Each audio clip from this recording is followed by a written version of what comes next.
My name is Chris R. I'm from Ingram, Texas.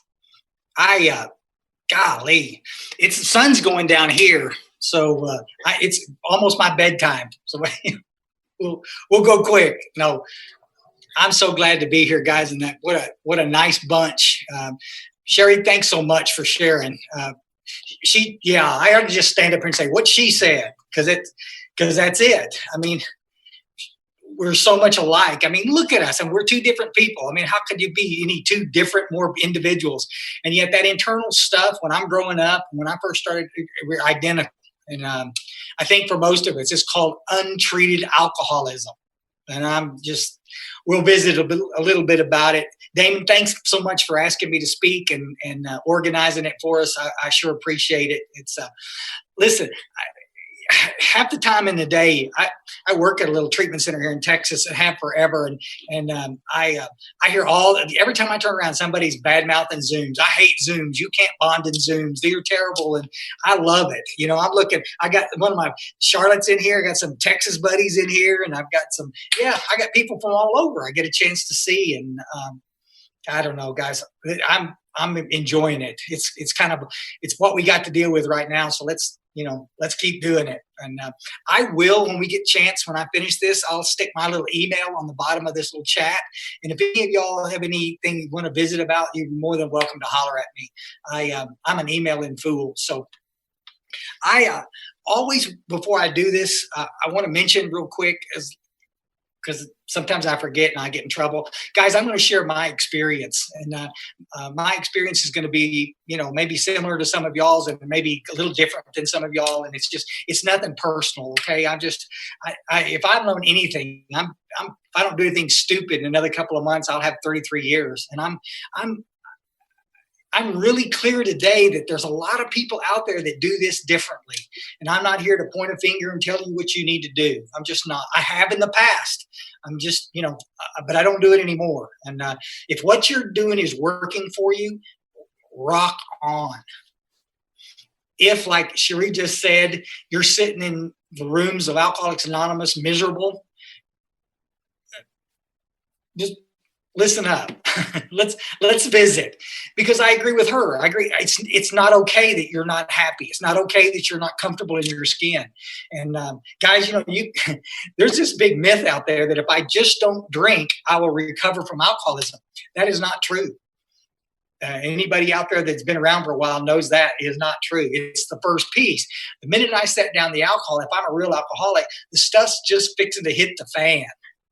I've seen too many people take their lives in the rooms of Alcoholics Anonymous, and understand why. It's called untreated alcoholism. And I also know this, guys, going in the door, I'm just going to say it. I know there's a lot of people in Alcoholics Anonymous that are not even alcoholics. They're just nice people that like the social aspect, and they can come in and say whatever they want to do and manage to stay sober. Oh my gosh, how cool. I wish they wouldn't talk so much, but they're welcome. I just bring it on. Everybody's welcome in AA. What the heck? I'm sitting right out here on the Guadalupe River. I'm about 5 miles from where I took my first drink in 1971. Some of you little youngins in there, some of y'all weren't even born then, for heaven's sakes. But that was the month that Bill Wilson passed away, January 1971. I leaned up against one of these big old cypress trees out here and drank a bottle of Boone's Farm apple wine with a friend of mine, and a young kid. And he hated it as much as I did. He took a couple of sips and didn't want it.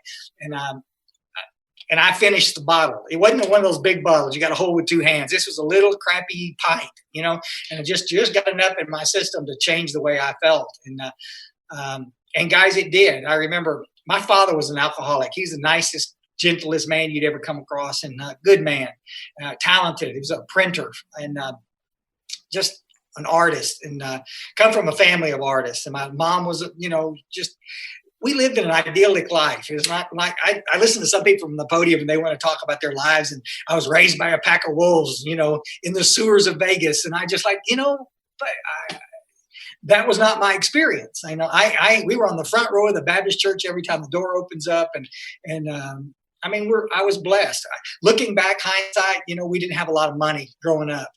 I know that, but I never went hungry, and I never had dirty clothes. It was just, we were well taken care of. And that little genetic bullet from my father. And look up on my mom and my dad's side, there was active alcoholism, a lot of Indian blood on my mom's side. And we just, it was a shoe-in. But we, my twin brother and I mean, some of y'all know Myers, excuse me, he caught the bullet like I did. And I got two sisters that didn't. And they still freak us out. Every Christmas we get together and we always try to get them drunk. Come on, drink up, and they're not interested. They'll drink just enough and they say, no, thank you. I'm starting to feel it. It's like, that doesn't mean anything to me. So am I. Let's drink up, let's go. And they're wonderful people. But I remember walking back across that cold, that field that January night. It was cold, big old full moon up in North Texas, and I mean in Central Texas here. And I'm clear in my head why Dad drinks. I always questioned it. Why does he drink so much? What's the draw? Because Mom and Dad would argue sometimes, and I just like, what's the point? And I know now what the point was. For the first time. I got a friend in San Antonio that says it. For the first time, I remember taking a completely deep, full breath in and all the way out. I was a little shallow breather all my life. I was waiting. And some of it I could blame off. I'm a little skinny kid up in the hills, and I'm blind in one eye. For gosh, I know I got plenty of adolescent angst going on. Who knew that what this was, though, at the level I was experiencing it, was untreated alcoholism. And like I said, the problem is not that I drink too much. The problem is that I'm an alcoholic. And I think it's a point that gets lost sometimes in Alcoholics Anonymous. This is way more than not drinking one stupid day at a time. And I said it. I'm just saying. This is about, a lot more than that. Anyway, twin brother and I, we drove right after high school. He went to college for a year and hated it. And I worked local, lived at the house and hated it. It was time to go. And we loaded up his Volkswagen Beetle and moved to Houston, which is about 4 hours east of us. And I had a job through connections with my mom. I had a job at a big old hotel in Houston. And he had a job at a big old bar in Houston. And we did okay. I drank well. He ate well. It was pretty cool. And I always wanted to be a professional chef, and I was. I was in the food business for about 15, 17 years, I guess, and owned a couple of restaurants. And, I was pretty talented. I've said this from a million recordings, guys. It's my experience that most alcoholics that I know are about as talented as they come. I know a lot of people out there want to always end up painting a picture that alcoholics are a bunch of misfit losers. And only time I've ever come close to a fight in an AA meeting was some old guy was trying to paint us all with all the same brush, like we're all a bunch of derelicts, and we're not. And I find it offensive when people do that. We're all different. But my experience is that there's a bunch of it's like God sat up there and says, okay, I'm going to give this guy a fatal illness, but I'm also going to give him some talent that nobody else has. You're free to disagree, but I've seen the best artists, musicians, business owners, you name it, in recovery, and people in the rooms. It's just amazing. I was doing okay, guys, for a long time. I was in and out of I'd stay in the industry for a while, and then I'd have a counselor usually tell me, well, you can't stay sober because you're in the food business, because everybody drinks and everybody does drink in the business, seems like, and does some of those outside issues. And I'd get out for a little while and be miserable. I'm still drinking. And I spent years doing that, guys. That's this changing stuff. A lot of y'all have too. I moved a lot. I moved to Austin. I moved to Atlanta, Georgia for a while. Tried to get me a Georgia peach. Failed miserably, and came back to Texas. I was just every place I would end up, I would be there. And it would be the same thing. If I could change careers, if I could change a girlfriend, if I could change, where I live, and it didn't affect anything. Unfortunately, we're surrounded by a lot of people that work in treatment that want to continue to tell us that if we will change everything in our life, we can get sober. And a lot of us in this gathering has proved that we couldn't. I know some of us need to make some changes. I'm not knocking that, but it ain't going to fix it. And late 70s, I'm on all kinds of antidepressants. I've got great psychiatrists in Houston these are the early days of antidepressants too. And they were They said, what's the problem? And that's the chicken and the egg argument. Which came first, my drinking or the depression? And, and of course, we know today, clinically, we know the number one symptom of untreated alcoholism is depression. And of course, he tries to get treated with a pill every time. And I'm not knocking medication at all. My problem was not clinical depression. My problem was alcoholism. And, but I'm on handfuls of medications. And I'm still not getting well. I get temporary relief, but I'm still drinking on top of all that, and I'm miserable. But like Cherie, a lot of the stuff that was going on, I'm not robbing liquor stores or getting drunk driving charges or doing all this crazy stuff. Some of y'all from the podium, y'all tell these stories, and it's like, what planet did you come from? It's like, what the hell?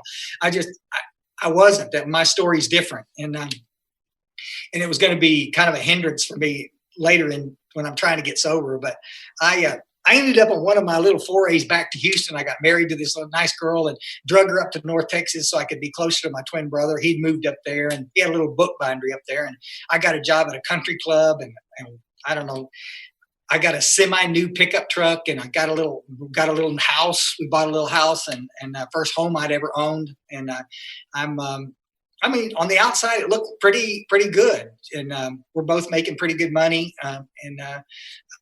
And I'm crazy. I can't stop drinking. And this is the early 80s.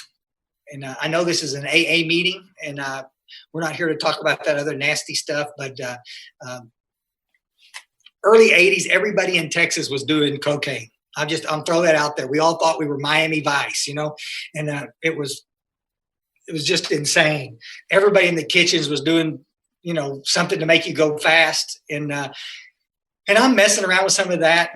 And I had this great little opportunity to run a place up north of Denton where we lived, and this was going to be a pretty good little opportunity. Build this thing from the bottom up, and owner and I stayed late. We got drunk. I had some of that outside issue stuff, and came home and got in an argument with my little wife, and I had a little pushing match. It was just stupid. I don't remember what it was about, but I remember it scared me because I was just not physical. I just would never.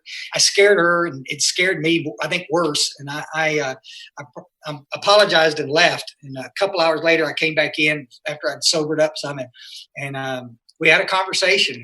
I finally told her that I was drinking too much, and she said she knew that. And I told her about the other outside issues, and she didn't know that, but it made perfect sense. And she said, "Chris, if you want to stay married, you're going to have to get rid of that. You're going to have to stop." And without hesitation, folks, I told her I would.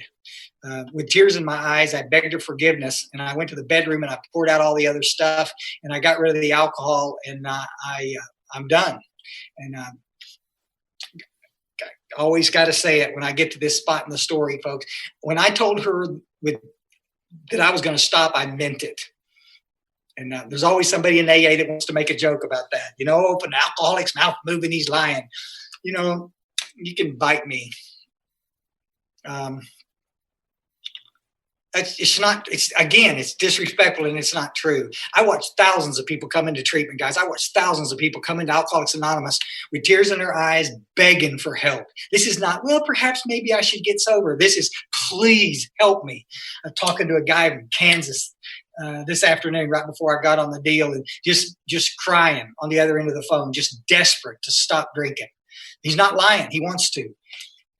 Folks don't realize, as I didn't realize, even after all that therapy I had, that the person that wants to stay sober or needs to stay sober the most is not the person that's going to stay sober. I mean, you got to know how to stay sober. You can say you want to ride a bicycle with me anytime you want to, but sooner or later you're going to have to get on the bastard. You're going to have to ride, and we can talk about it until the cows come home. And that's exactly what happens with Alcoholics Anonymous. I promised her a week and a half later, I had a beer with the owner after work again, one beer, and I'm patting myself on the back because I didn't get drunk. But she was done. My deal with her was not that I wasn't going to come home drunk. My deal with her was that I wasn't going to touch another drop. And guys, I'd made an appointment the next day, to take those A and A classes. Yeah. I started going to Alcoholics Anonymous the next day, and I'm going, folks. And I get some pushback sometimes because everybody thinks I'm being critical. Guys, I'm not being critical. I'm just sharing my experience. I'm up in North Texas for the next 7 years, in and out of AA, not staying sober. And I'm going to take all the responsibility in the world for that. I don't own a big book and I don't have a sponsor. We're going to meetings where we're sharing our war stories and we're fixing your problem with your soon to be dead cat. And we're doing everything except talking about the 12 steps of Alcoholics Anonymous. Now, guys, that's my experience. That's what happened. And I speak all over the world, guys, and a lot of people. I get a lot of emails from people that are having the same experience. I'm not knocking those kind of meetings. Like I said, again, there's a lot of people that can flourish in those meetings, just sitting around talking about your day. That camaraderie, that closeness that we get with each other is so important. I'm not knocking that. I don't know how to get well. I can stop for short periods of time. I'm going to all the meetings in the world because meeting makers make it. And I gradually peter out. I gradually done it 1,000 times. I'll pull up in my little pickup truck in the back of the AA meeting and take a puff and my cigar and kind of look in the meeting and look back at my truck and just say, you know what, I'm not going to do it. Flip the cigar out and crank up the Leonard Skinner again and drive out of the parking lot. I'm not going to go back in there because it's not working. I had so many, I've thousands of people come into treatment.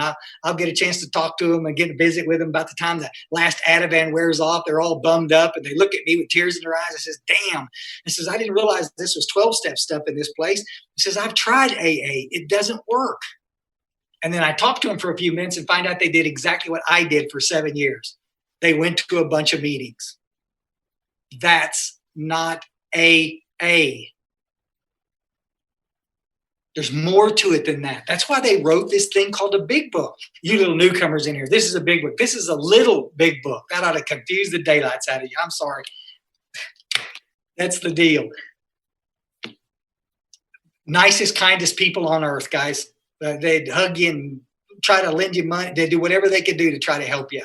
And but that stuff that Cherie was talking about, that the bedevilments are starting to kick my butt. And I'm working for my twin brother up in North Texas. I can't cook anymore. I'm too sick. And I'm living in a little raggedy apartment and with 2 little stinky ferrets. I love them. If they didn't stink so bad, I'd go out and buy a dozen of them right now. God dang, they smell like hell.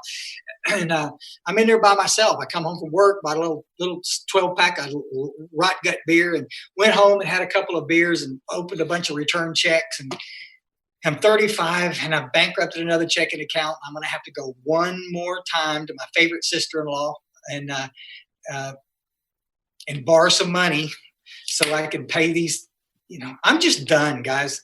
I've done everything y'all have asked me to do. I've been 90 meetings in 90 days and I've sat naked in sweat lodges and I went to church and built like a pyramid. And I've been rolfed and I even did colonics one time trying to get sober. No kidding. I had a counselor tell me, Chris, it's the impurities in your body. And I did, oh my God. I didn't stay sober, but my complexion was pretty awesome there for a while. I just need to tell you. Look, you got all those little kids looking down. What's colonics? Yeah. You could put that in the chat. We'll answer that after I share. No, we won't. I ended up trying to commit suicide that night. I took a couple of bottles of pills and I aborted the attempt. I think I heard a voice that said, I heard a voice that said, go back to AA. And I made myself sick. And the next day I promised I would. And after work, it was a Friday the 13th. November, Friday the 13th. 13 is still our lucky number. Patty and I go to the airport. We always look for a 13 spot, those parking spot, because it's, especially if we're going to Vegas, it's a lucky number. But anyway, we ended up, couldn't go to the meetings I'd been going to before. I didn't have time. I was running late. And I went to this meeting. Somebody had showed it to me before, but I didn't ever go in. I just knew where it was. They said it was a big book meeting, and I didn't have a big book, so I didn't see any sense in going. And but I was running late, and I stopped in anyway. And I walked in, and a little girl stopped me from leaving. And I got real self-conscious, tried to back out. And she stopped me and got me a couple of paper towels and a cup of coffee. I kept spilling. I was detoxing. I'm right at 24 hours away from that suicide attempt. And I'm coming down hard. But the chairperson had seen me. He'd known me from North Texas before. He knew who I was. I'm kind of hard to miss with a black eye patch. And he said, Chris, come on in and sit down. And anyway, he was the chairman that night. And he looked up at the wall where we got the steps and the traditions. And he said, he said, we got a newcomer coming back in again, and he'd been around for a long time, but he, why don't we share how our lives have changed as a result of working the steps? I'd never heard that before in a meeting. I'd heard about acceptance. I'd heard about AA and the Zodiac. And I mean, I've heard 1,000 goddamn topics, none of which had much to do with recovery. But I was, okay, I'll listen. And the guys, they did. And I girl across the dale got a new car, and she had a little set of keys, and she just I did literally 2 weeks earlier, I got turned down at the bank for a little chicken shit car loan for a pickup I was trying to buy, and got turned down because my credit sucked. It's gone. And here she was, a year or so sober, and she got her brand new little car out there. And the guy across from me started a new business. He was like literally right out a year sober, and he's got a new little truck out in the back. He's got a little landscape business going on. And lady at the end of the table had a sketch pad, and she'd gone back to school and got an art degree, for heaven's sakes. And she was a little older than I was, and here she'd gone back to school. Y'all know what I'm talking. The guy right next to me had a little wallet. Y'all remember when everybody carried billfolds and had pictures in the billfolds, not your phone. Back in this, I'm aging myself. And had pictures, and showed them out. Had a bunch of these pictures of his little rat kids, little baby. They all look alike to me. I don't have any, but he's all excited. And he got married in recovery and had all these little babies. And he's this just proud papa. You've seen it. It's like, oh my gosh, okay, guys, y'all remember you'll see how important this was to me. If I'd have gone in there and they said, let's tell Chris how we got here, and y'all have gone around and tell me how many drunk driving charges, and how many times you've been arrested, and how many people you chopped up, put in plastic bags and stuffed in the freezer. I mean, I just like, oh my God, I would have died. We got to stop trying to scare people into recovery. It's always followed with, you don't want to end up like me, do you? Do you think there's an alcoholic ever been born yet that believes he's going to be a loser like you? And never. Why are we doing that? Quit. I know we're trying to be helpful. That's why Scared Straight failed so miserably in this country. Oh my God. It was just terrible. Yeah. You can't scare an alcoholic into recovery. You can't. You might scare them into treatment. Keep it up, but you're not going to get them to do this work. And end of the meeting, guys, I'm leaving. They asked me, he says, would you like to stay sober a day at a time? And I picked up what was going to be my last chip. And these two old guys got me at the door, intercepted me on the way out. And they said, Chris, sit with us for a few minutes and let's try to figure out why you can't stay sober. And guys, remember me, I'm the guy that's got half a dozen psychiatrists and therapists and counselors. I mean, I've had the best help money can buy. And now all these little knuckleheads, these two old burned out drunks are going to help me figure this out, and I'm just, whatever, like, okay. And they sat down and they did this, guys. They opened the big book and they showed me that circle triangle in the front of the book. Yeah. They explained the 3 parts of our program, Recovery, Unity, Service. And they talked to me about the physical craving and the mental obsession. They read that paragraph on page 24 that talked about losing our ability to choose whether we're going to drink or not. And guys, I got to tell you, the meeting didn't take, I don't remember, 20 minutes maybe. And I was out the door. I needed to detox, and they knew that. And I was going to see them in the morning. I promised them I'd show up, and I did. But I went home that night with tears in my eyes because the first time in all those years in Alcoholics Anonymous, I knew what was wrong with me, because a couple old geezers stopped after the meeting and sat with me for a few minutes and opened the big book. They didn't just pat me on the butt and say, keep coming back. I've had it up to my butt with that. I'm not knocking it. I want everybody to keep coming back. But you can keep coming back until the pain of staying sober outweighs the benefits in your head, and then you'll leave. We don't say at our group, we don't say keep coming back. We say stay. I think it means a lot. It's the easier, softer way is just to stay, guys. It's a lot cheaper too. So I got to tell you,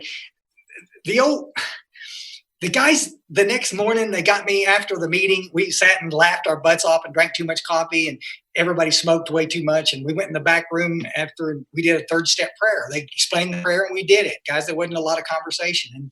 And went to get some food and came back, and they gave me a little notebook, and they showed me how to start my 4th step. And I get emails from all over the world, guys. Don't you think that's a bit fast? One day I said, 7 years I've been in Alcoholics Anonymous. There's nothing fast about this. I'm dying. And these guys understood that what they needed to do.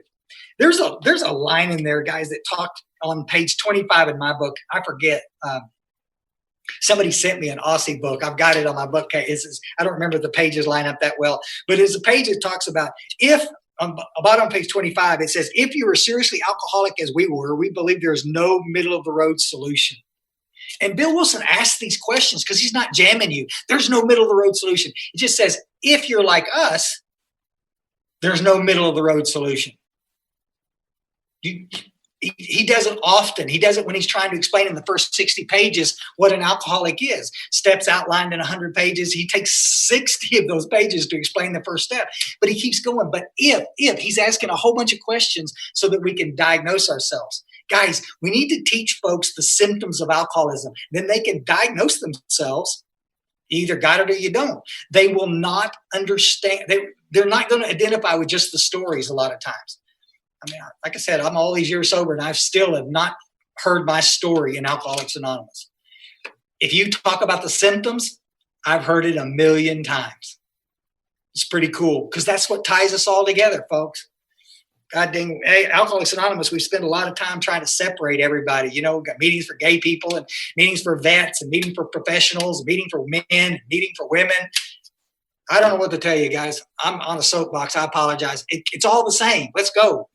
Let's go get well and help somebody. I'm not knocking those meetings, but I'm just saying I'm not drinking because I'm gay or a vet or a woman or a man. I'm drinking because I have alcoholism. And that's what I need to treat. Worked for me. Those guys got me real busy that weekend in service. Literally, they had me picking up in the back room after the meeting and answering the phone out front and, kind of showing me around the club. And it's the first time I ever felt a part of any place. And a couple of weeks later, they had their group conscience, and they nominated me for the cleanup chairman and for the club. And I thought that was, yeah. They unanimously voted me in as cleanup chairman. And then they told me that there was no committee. It was just me. Yeah. And I was pissed. I was mad. I got hoodwinked. But guys, I got to tell you, they gave me the keys to the place and says, take off, brother. And I'm in the food business. I know how to clean. I came in there a couple of days later and came in early and cleaned that club. And I always can't not tell it. And little lady came in at, 5:30, we were getting set up for the meeting, and she came in, and we were the only people in the club. And I'm sitting there all sweaty, and she said, "Did you clean this place?" I mean, you could see it, guys. It was awesome. This place just sparkled. That old nasty stuff in them coffee pot. Yeah, I got all that cleaned out. And she walked in, and she was squealing. I said, "Yes, I did." And I'm looking down at the table, kind of embarrassed. She walked around behind me and got that little bony arm of hers. She must have been 140. I don't know how old she was. And she reached around my back, gave me a little back hug, and she said, "We need you, buddy." Yeah. Makes me want to cry every time I say it.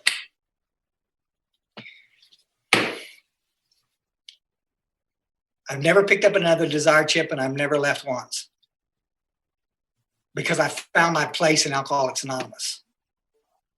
Sometimes we do the newcomer a really disservice.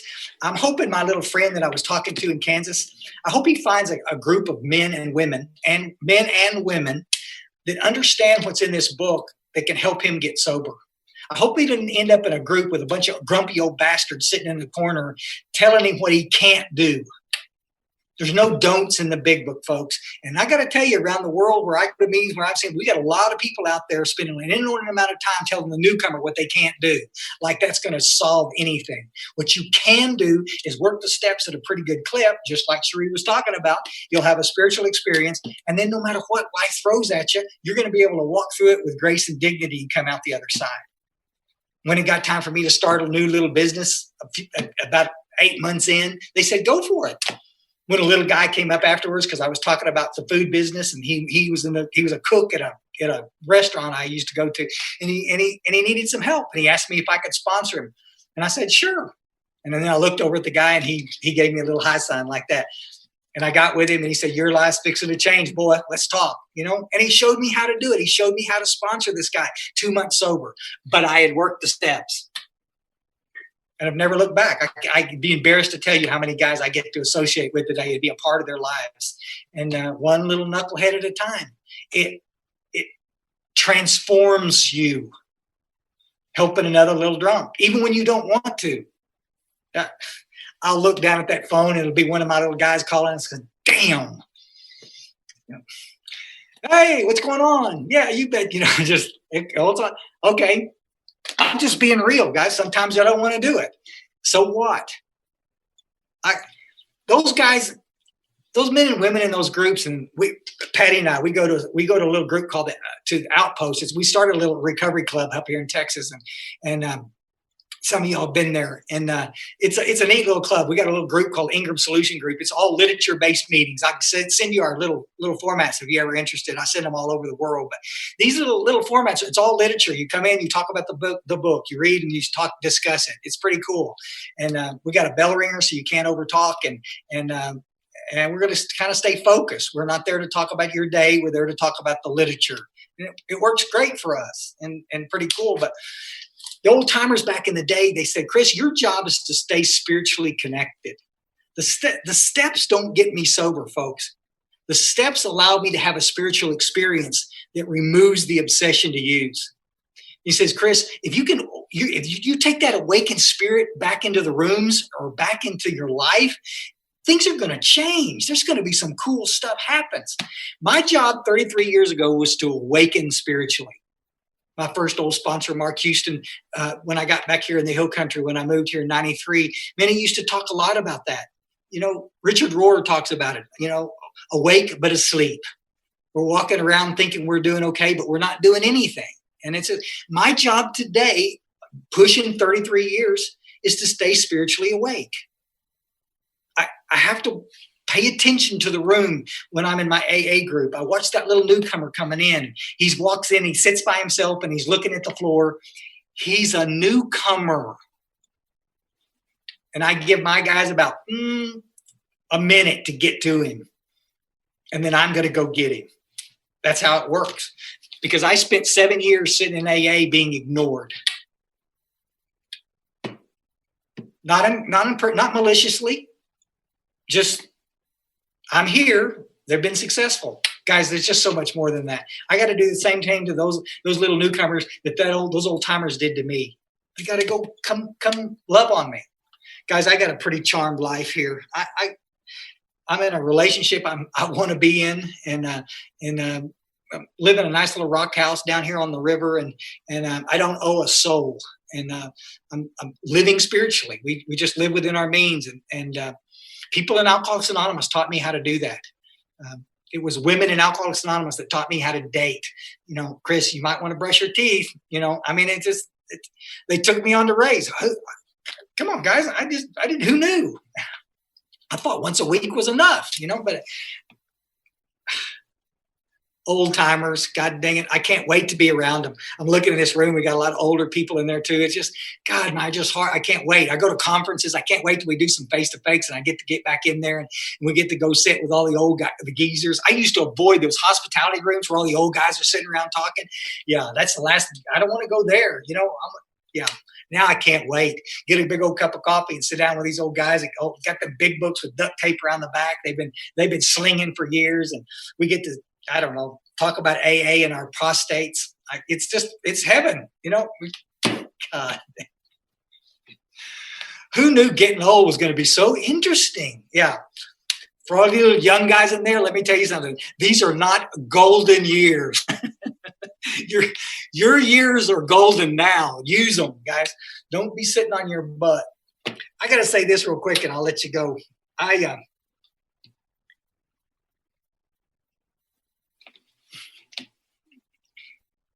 Talking to this guy before I was on Zoom with y'all today, listening to his voice and listening to him hurt on the other end of the phone. I'm blessed because I give my phone number out. And these people can call me anytime. Not much I can do across the country, but I can listen and I can help any way I can. But listening to this guy, understood that on page 62 in our book there, Bill Wilson talks about selfish and self-centeredness. That we think is the root of the problem.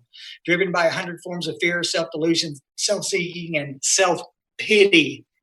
We step on the toes of others and they retaliate seemingly without provocation, blah, blah, blah. It goes on. It's our fault. We're doing that. We're setting ourselves up. But Bill Wilson sticks it in right before he does the third step prayer. This idea is the problem is this self-pity is what kills alcoholics. I'm watching two things. Some of y'all can nod your head if you see it in your groups. But the people that are having trouble staying sober, self-pity and boredom. And I mean, self-pity is a bitch. Bill Wilson wrote some stuff. If y'all remind me, I'll email you. There's a little piece that I put together, some quotes about self-pity in therapy and through our AA literature. But guys, I got to tell you, I mean, Bill Wilson understood it. That